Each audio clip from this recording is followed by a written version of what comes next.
Hello दोस्तों, आज हम जानेंगे पेंसिल कैसे बनती है। जैसा कि पेंसिल किसी लकड़ी से बनती है और इसकी लीड किसी पदार्थ से बनाई जाती है। मुझे और विश्वास है कि आपको कहीं और जाने की जरूरत नहीं पड़ेगी। तो चलिए जानते हैं कि आखिर फैक्ट्री में पेंसिल कैसे बनती है। पेंसिल में जो हमेशा फैक्ट्रियों में ही बनाई जाती है, जहाँ पर काफी सारी मशीन होती है। पेंसिल को बनाने के लिए हम साथ साथ पेंसिल से जुड़े कई सवाल के बारे में जानेंगे। फैक्ट्री में सबसे पहले लीड बनाई जाती है पेंसिल के लिए। पेंसिल की लीड बनाने के लिए सबसे पहले ग्रेनाइट और क्ले के पाउडर के साथ मशीन में डाला जाता है, जहां पर ये मशीन तीनों मटेरियल को एक साथ मिला देती है अच्छे तरीके से। ग्रेफाइट, क्ले और पानी का आपस में अच्छी तरीके से मिल जाने के बाद यह मिश्रण को दूसरी मशीन में डाला जाता है। दूसरी मशीन का काम होता है इस मिश्रण को लंबा आकार देना, सिक्के के जैसे। सिक्के जैसे आकार मिल जाने के बाद यह मशीन इस लीड को आगे की मशीन भेजी जाती है, जहां पर ये इस तीसरी मशीन की लीड को तकरीबन 1500 से 3000 फ़ारेनहाइट पर गर्म करती है, ताकि लीड में मजबूती बनी रहे। लेकिन फिर इस लीड को अगर आप हाथे से पकड़कर गिराते हैं तो ये लीड टूट जाती है, क्योंकि लीड जो आकार में काफी ज्यादा पतली और कमजोर होती है। इसलिए हालांकि गर्म करने के बाद इसमें मजबूती पहले के मुकाबले में काफी ज्यादा देखने को मिल जाती है। इसके बाद इस बैग्स लिक्विड में डुबोकर बाहर निकालकर फिर से गर्म करके सुखाया जाता है। बस लीड जो अब पूरी तरीके से तैयार हो चुकी है। पेंसिल की बॉडी यानी कि बाहरी हिस्सा जो लकड़ी का बना होता है, लेकिन लकड़ी ज्यादा मजबूत भी नहीं होती है और इस लकड़ी का वजन भी बाकी लकड़ी की तुलना में सबसे कम होता है। पेंसिल की बॉडी को बनाने के लिए सीडर लकड़ी का इस्तेमाल में लाया जाता है, लेकिन इस लकड़ी को सबसे पहले चपटा आकार देकर कई सांचे में तैयार किया जाता है। इस चपटे से आकार की लकड़ी में जो मोती होती तकरीबन आधा सेंटीमीटर जितनी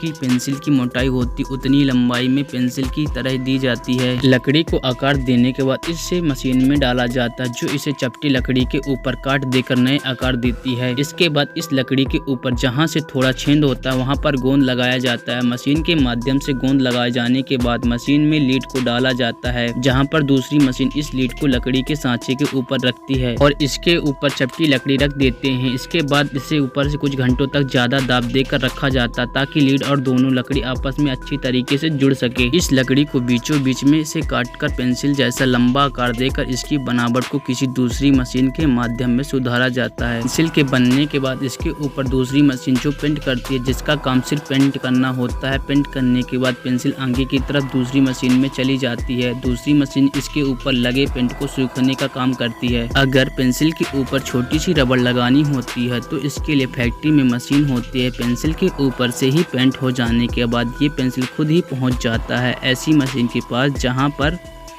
ये मशीन पेंसिल के ऊपर मेटल खोल लगाकर ऊपर से रबड़ लगाने का काम करती है। पेंसिल को बनाने के लिए अधिकतर जिस लकड़ी का इस्तेमाल किया जाता है वह लकड़ी क्रीडर पेड़ से प्राप्त की जाती है। हालांकि कम कीमत में पेंसिल बनाने के लिए किसी और से पेड़ की लकड़ी उपयोग में लाई जाती है, जो सस्ती होती है। बेस्ट लकड़ी जो शॉर्पनर से अच्छी तरह से कट जाती है, यानी कि छिलका निकल जाता है। पेंसिल की बाहरी बॉडी इस पेड़ की लकड़ी से बनाई जाती है, क्योंकि इस पेड़ की लकड़ी का वजन काफी ज्यादा हल्की होने के बावजूद कमजोर ज्यादा नहीं होती है। पेंसिल की लीड कुल 3 मटेरियल को मिलाकर तैयार की जाती है, जैसा कि मिक्सिंग मशीन, ग्रेफाइट, क्ले और पानी को डालना, इसे आकार देना, अत्यधिक गर्म करके बाहर निकालना। पेंसिल की लीड हो चुकी है तैयार। अगर आप सभी को वीडियो अच्छी लगी हो तो प्लीज मेरे चैनल को सब्सक्राइब, लाइक और कमेंट करिएगा।